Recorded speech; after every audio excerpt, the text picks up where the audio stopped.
Hi, yeah, it's Jackie here again from the LGFA with another Zoom call, and we're back down memory lane with two of the finest players the LGFA has ever seen down through the years. On my top left-hand side of my screen, I have Áine Wall, now more, I believe, Áine, from Waterford, Ballymacarbry, and on the bottom of my screen, I have the great Christine O'Brien from Meath and Boardsmill. Ladies, great to have you this afternoon. Áine, I'll kick off with your good self. You were the subject of a poll recently, and we were very happy to share and support you. You were shortlisted for Waterford's greatest ever sportsperson award. I think it was run by WLR, FM, and Flahavans. I think John O'Shea got it, but in our eyes, you were most definitely the winner.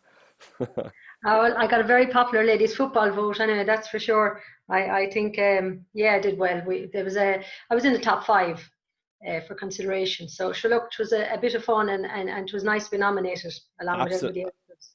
Absolutely, a very strong sporting county on you. So congratulations on the nomination. It was Thank you. fully deserved. I mean, your roll of honour, 8 All-Star awards, five senior All Irelands with Waterford, 10 senior club All Irelands with Ballymacarbry, to name but a few on you. What a career! It was brilliant, yeah. I mean, really, when we were starting off, little did we think what we'd go on to achieve, because we found it so hard to beat Kerry, when we started playing. And like looking back now, it's phenomenal. I see my mother did my Hall of Fame, my Wall of Fame, and sometimes you look at it and you think, God, it was a great achievement, yeah, and good times. Yeah, we were down not so long ago to check in with Michael Ryan on you, and the children, Michelle and the girls, and brought us around, and they had, I think, every single year there was photographs of it. It was unbelievable, the archive material that they have down there. And a very, very special place, Ballymac, on you. It seems to be very, Yeah. very close knit and tight knit community. Most definitely. Kate Ryan did all that herself. She has every single year. And Michael had the history of ladies football in Waterford. He did a booklet there a couple of years back, and it just details every match we ever played in. But yeah, Ballymacarbry is special. It's very special. We were very strong, I suppose, in underage. Marie Crotty actually trained us in community games, and we had camogie and football. But we had to make a choice when we qualified for the community games final, Munster final. We had reached it in both camogie and football. But anyway, we chose football, and football went on to be very strong in the village, and it's still very strong. Absolutely. Anya, I'm going to get Yeah. your thinking cap on while I chat to Christine for a little while, in terms of what are the greatest highlights from your career, Anya, because there were so many. So you might Okay. get thinking on that one, and jog the memory banks.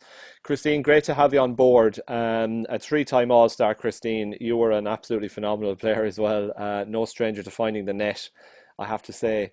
You had some great times, Christine, those Meath teams. Unfortunately, never got that holy grail of a senior All Ireland, but you did win a junior back in 1994, and you were on some phenomenal senior teams as well, winning four in a row Leinsters from 1997 to the year 2000. So good times with Meath at that time, Christine, during your career. Yeah, we had some great times.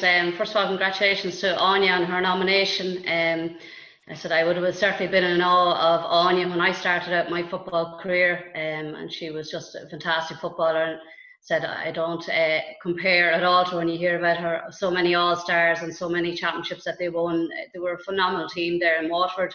So I suppose our first win, it was '94. We won the Junior All Ireland, and actually Waterford had won their Senior All Ireland that same day. And in fact, we shared the same hotel that night. We stayed in the West County, so there was some fun that night with the two teams. And of course, it was so special for us. We'd never experienced anything like that before. So yeah, we were looking at the Waterford team, whatever they were doing for celebrations, we were following suit with our crew as well. Um, I suppose the following years then, from '97 then up to 2000, with our senior titles in Leinster, they were brilliant years, and a very different team really than the '94 squad that we had. An awful lot of our team from '94 finished up playing kind of '95 and '96, and some travelled to America. So we really had a new crew. But we ended up with a really strong team, and unfortunately we came at the wrong time, I think, because we met the Waterfords that Áine was involved with. Monaghan were coming very strong then. They beat us in our first All-Ireland semi-final. Probably the closest one we had. They beat us by 2 points up in Summerhill. I remember that day well. It was probably the closest we got to getting back to Croke Park.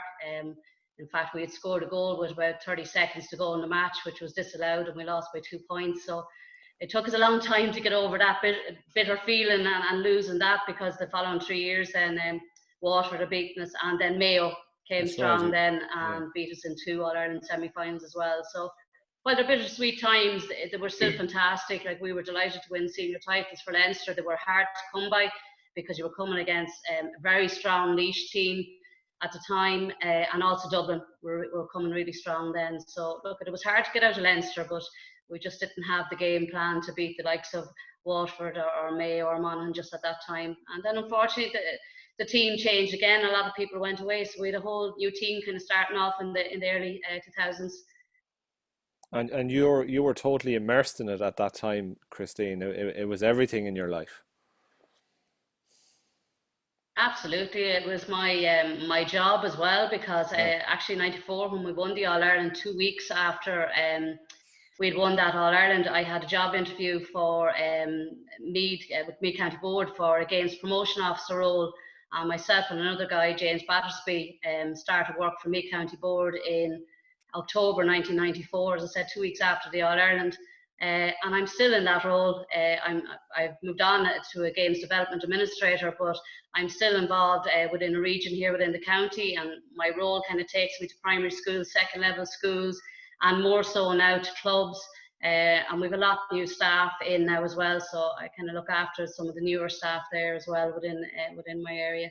How big a challenge has COVID been in your role then, the last few weeks and months, Christine, and how have you managed to adapt?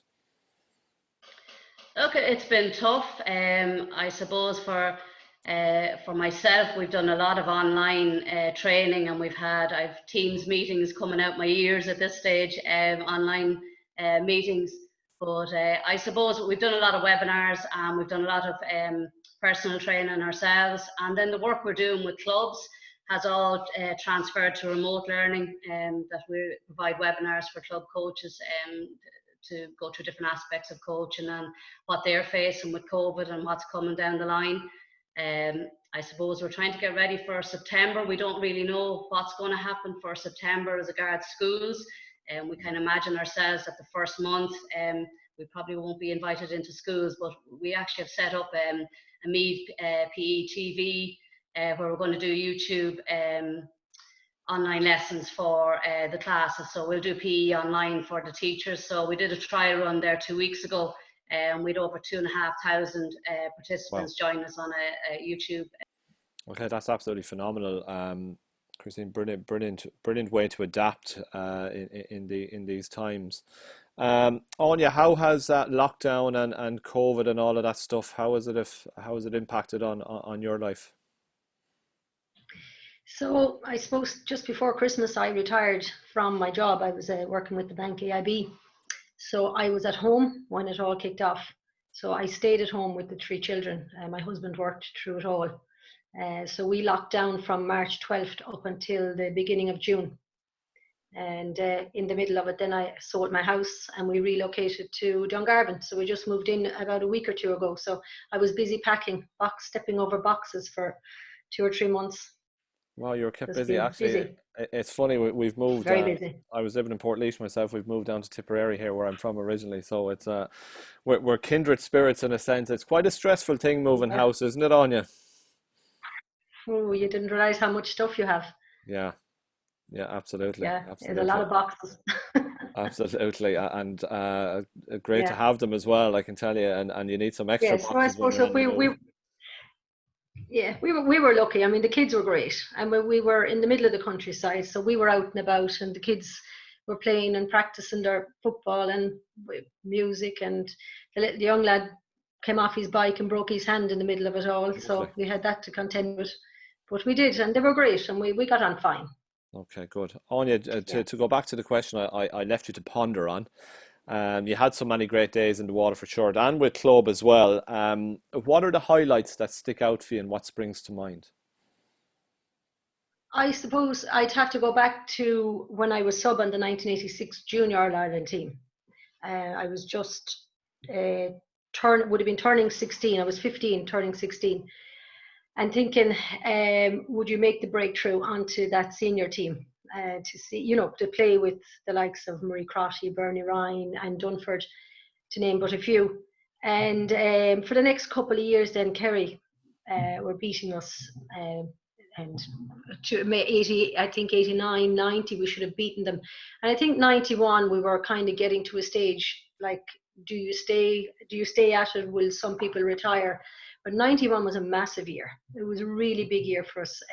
Going down to Listowel, beating Kerry in Listowel, and then going on to win the first All-Ireland. And the first All-Ireland is very special because obviously you don't know if there's any more coming. So we really enjoyed that first one. That was a big year. 91 was the first year I played full forward as well.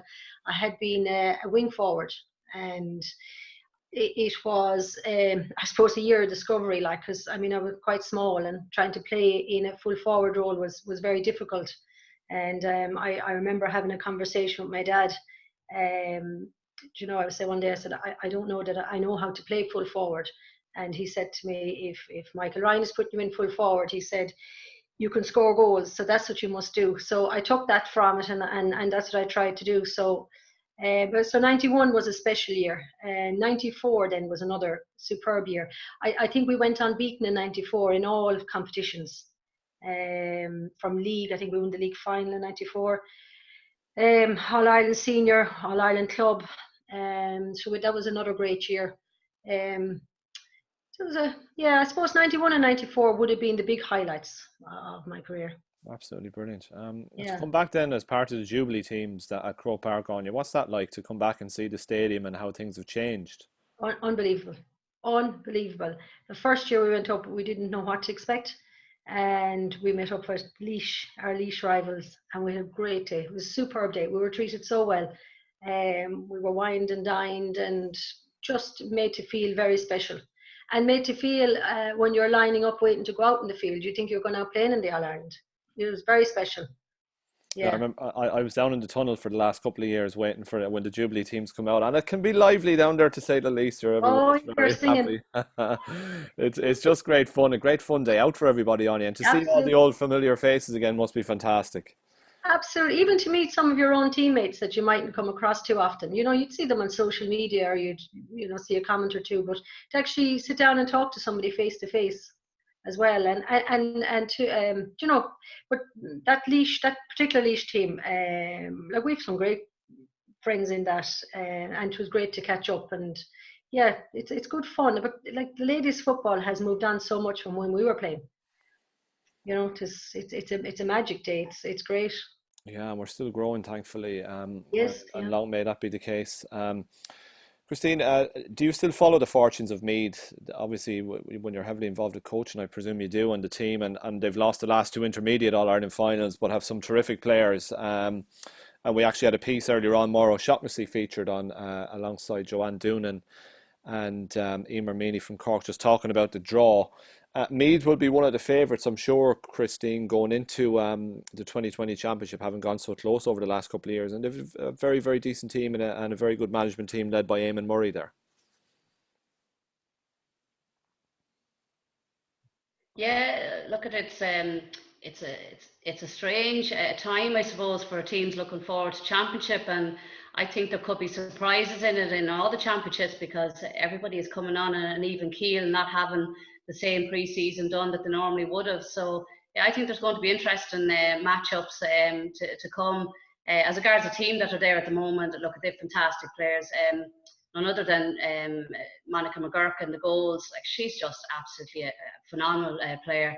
I don't know if I've seen a goalkeeper as good as she is now, and I know that's bias coming from me, but she is a super player. And then the strength they have up front with Vicky Wall and the likes of Fiona O'Neill and Kelsey Nesbitt. So yeah, they have got strong players there. I was at the two All-Irelands in 2018 and 2019. I suppose the first year, 2018, probably an experience. was their downfall. And then unfortunately last year they met such a good Tipperary team. So I'm sure they're going to carry all that experience with them this year, and hopefully they can come through. I know the management team well. Eamon is actually from my own club here in Boardsmill. That's right. So I've great respect for Eamon, what he's done and how he's brought the team through. Like they've had very tough years in Meath, like, and it's taken a long time to come back from even that 2000 when we won our last senior title. It's taken a long time for the Meath team to build back up again, and Eamon's been at the heart of that because he's been with under 16 and minor teams there as well. Paul Garrigan that they have there as coach, he actually works the same role as myself in Wicklow. So Paul has done a great job there with the team. So yeah, I'd be wishing them the very best of luck this year. It could be interesting times now. Absolutely, a team to watch. You mentioned Monica McGurk. I've been seeing her making saves, and if you saw them in the Premier League, they'd be described as world-class saves, Christine. Just a brilliant goalkeeper. Oh, outrageous. Yeah, and a well-deserved All-Star award last year as well. Christine, I'm going to take you back in time to a more sad time of your life, I have to say, and we were really I was really sad to discover this in actual fact. Back around Christmas 2008, your husband Keith had a flu and a cough that he couldn't shake. I think was how Cliona Foley wrote the piece. 3 months later, he was diagnosed with a terminal lung cancer. And in September 2009, he passed away. Christine, you were pregnant, I believe, with your third child at the time, and Daniel was only 3 months old when Keith died. Christine, I can only imagine how tough that period of time was for you. Yeah, it was. It was extremely tough. I suppose it was hard to put into context because Keith was so young. He was the same age as myself. He was 36 with a young family. My eldest child, Molly, was 7. Breed was 3. And as I said, Daniel was only 3 months old. So it all happened very quickly. As I said, like just before Christmas, as you mentioned, like he just had a cough, and it was April Fool's Day on 2009 that he got diagnosed and passed away, unfortunately, in September. So it was extremely tough time. It was hard to accept. It's still hard to accept. But you have to get on with things. I had very good family around me. I had very good friends around me. In fact, Anne-Marie Dennehy, that I played county football with for so many years, was just my shoulder for many a year to get me back on my feet. And even the community here in Boardsmill, they were phenomenal and still are. They look after me really well and help out here with the kids. They can keep an eye on us as well. So look, I'm very appreciative to the community here and what they've done for me. But I have to say that sport was my saviour in the early years, and I thought I would never go back and play. So I was finished county football at that stage, but I was still playing club football.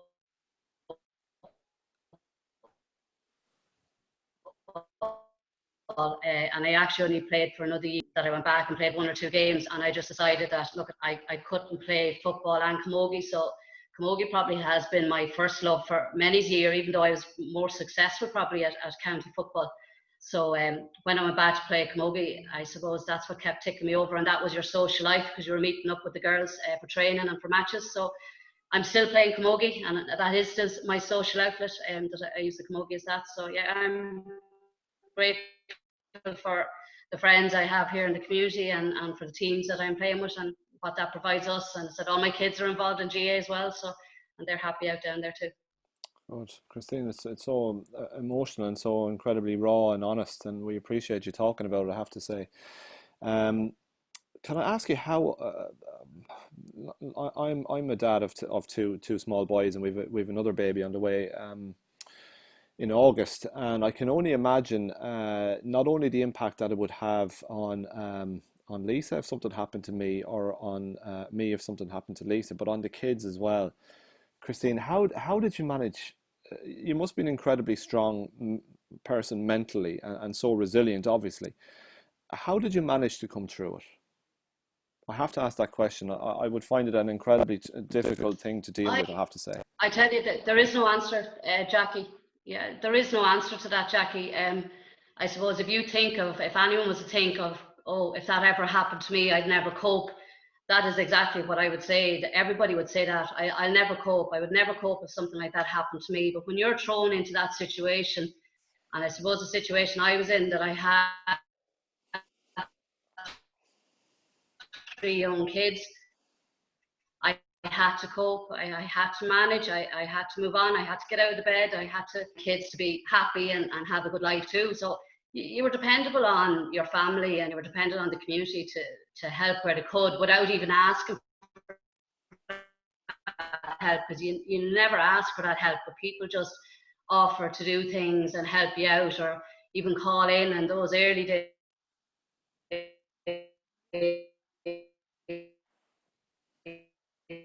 We'll just keep an eye on that line, Christine. Now, sorry, it just seems to be breaking a small bit. Christine, just hang on there. I'll just go to Áine. I remember people that would have called, and people. So yeah, it's not something that you could say to someone that you would plan for if it ever would happen. Might be a small bit of a connection issue there. Christine, we'll come back to you in a sec, okay? And I really, really appreciate you talking about this, I have to say. Yeah. Áine, it's an incredibly honest and emotive episode in Christine's life that she's talking about. I think we've actually lost her there, in fact. Unfortunately, we'll try and get back to Christine. Áine, you're still with us. When you hear about something like that, it just puts everything into perspective, doesn't it? Well, it's an unbelievable story, Jackie. I didn't know it myself until today. It's so terribly sad. I don't know how I cope. I mean, I have 3 children as well, and I can't imagine how you'd cope. We'll stay with you, Áine. I think we've probably, I'll just check in and see if I can get her back on. I think you're coming back in there, actually, Christine, so we'll wait and see if we can get you back there. Áine, you still follow the fortunes, obviously. Ballymacarbry is still such a strong club, and with many inter-county players involved with club and county. Do you follow the fortunes of Waterford? I mean, they've been doing quite well at senior level in recent times, and seem to be holding their own back up at that top grade as well.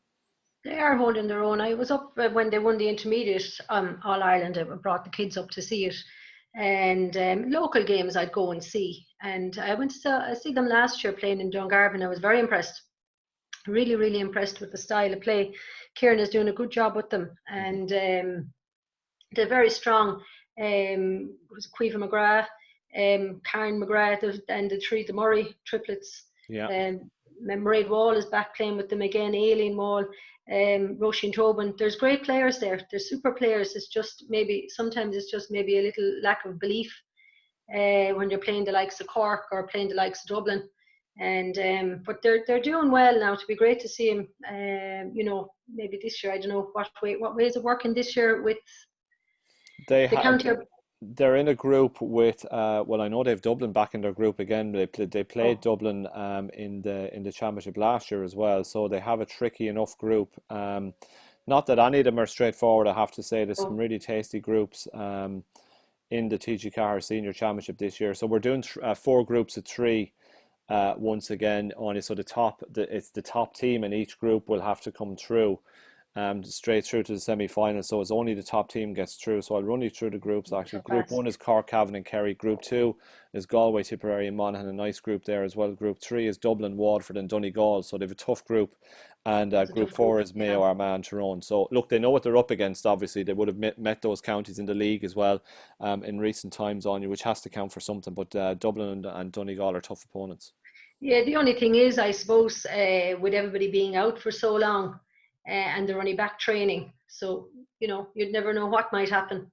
Yeah, absolutely. You could catch a team on the hop on any given day, as has been alluded to plenty of times now in recent times. Christine, good to have you back. You had some connectivity. Sorry about that. No problem. No problem. My internet connection is not great here, unfortunately. Yeah, well, mine can be a little bit tricky as well at times, I have to say.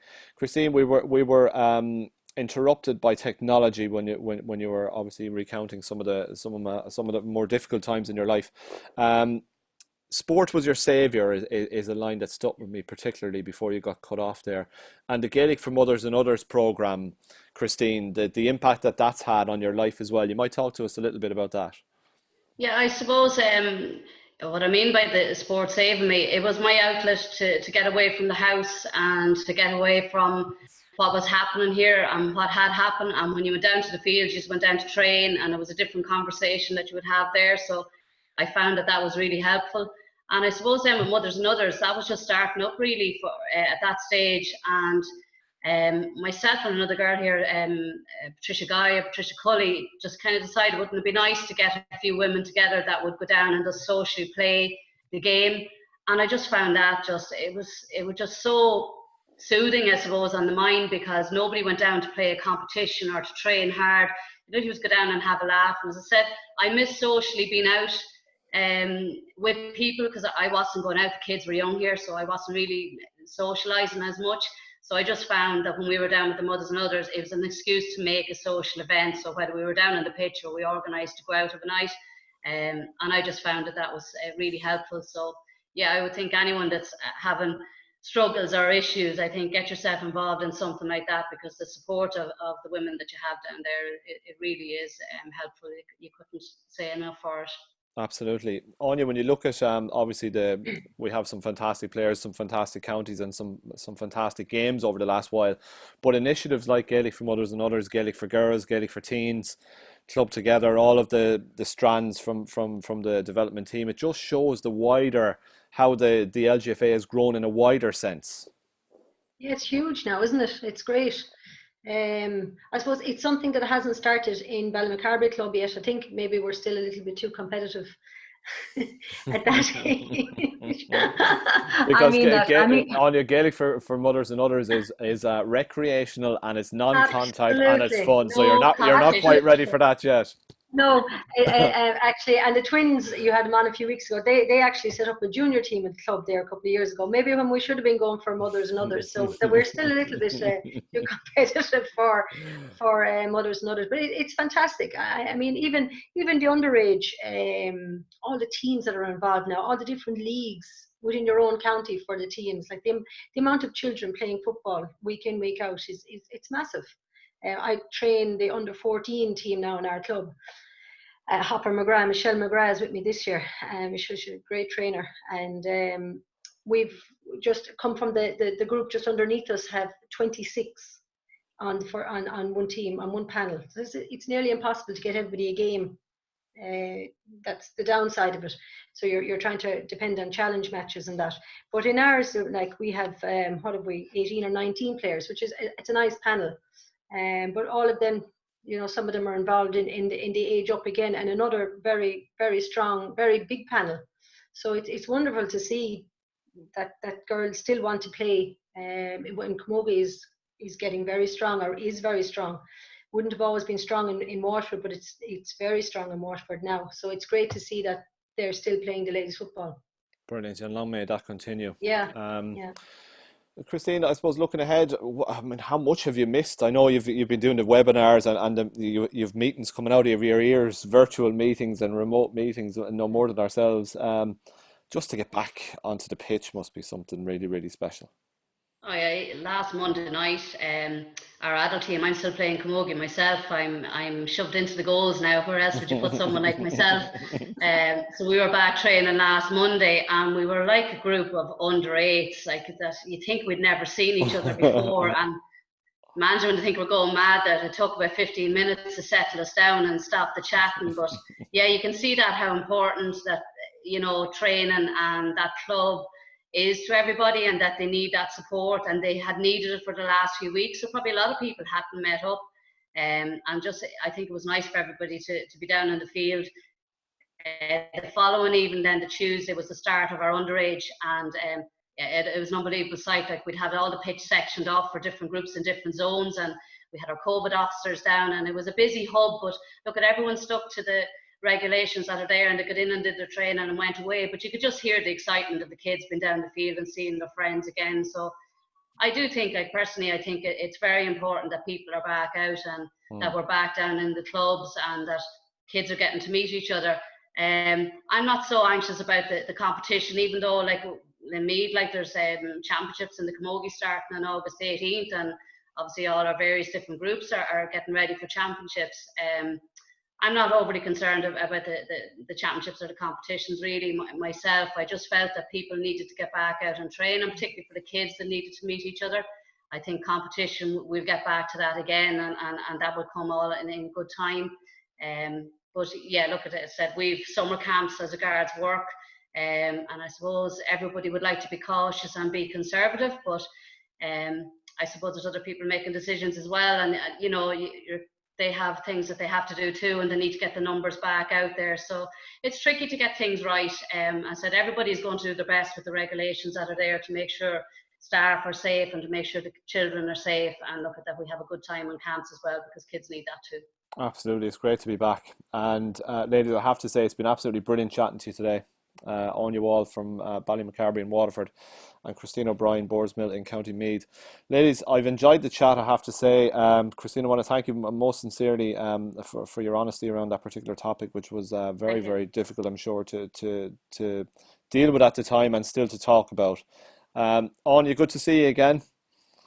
And Thanks, keep that competitive spark very much alive. And sure, you never know. Someday you might go for the Gelly from others. Never lost it. How it works out. Ladies, great chatting to you today. Stay safe and stay well. Thanks very much. Bye, Áine. Bye, Jackie. Thank you. Thanks a million.